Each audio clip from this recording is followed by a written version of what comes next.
Our choice.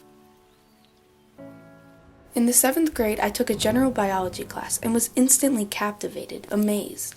Here was life itself mapped out on the page, from its simple building blocks to its most intricate complexities. I discovered that even a tiny cell is meticulously designed. Every tree's root system is beautifully intertwined. Every code of DNA is carefully written, for every living thing has had a purpose from the beginning.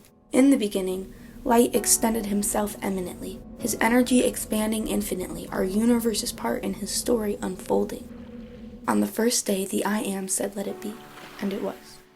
On the 6th day, the I Am made a reflection, an image more beautiful than the stars of the heavens. He lovingly formed 2 beings from the dust. He breathed his life into their lungs, and the 2 became one. Humanity was born. Long before a child is born, Yahweh knows who they will be. Every genetic trait is present from the moment they're conceived. Eye color, hair color, and personality. From a tiny seed, they bud, forming little fingers that could one day hold a hand, growing tiny toes that could one day feel the sand, and beyond the physical, a soul is shaped. Not just a body, but an inner flame, a fiery spirit, distinct and distinguished. Yet every day these sparks of life are extinguished, destroyed, and the enemy rejoices.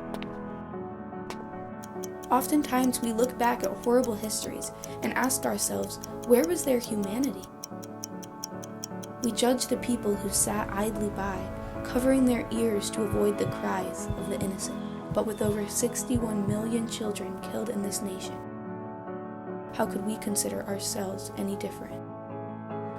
How can we claim to be the home of the free and the brave if your right to life depends on your age? How can we claim to stand up for the oppressed when the genocide of our generation fails to be addressed? How can we claim to love Messiah, yet push away the broken, scrutinize them for their sins and leave them feeling hopeless, or sit in silence, hoping to please the masses? Brothers and sisters, when were we ever called to be passive?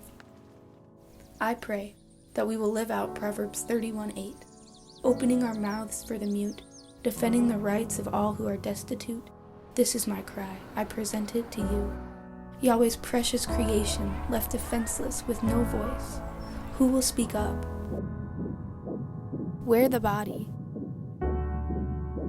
It's our choice.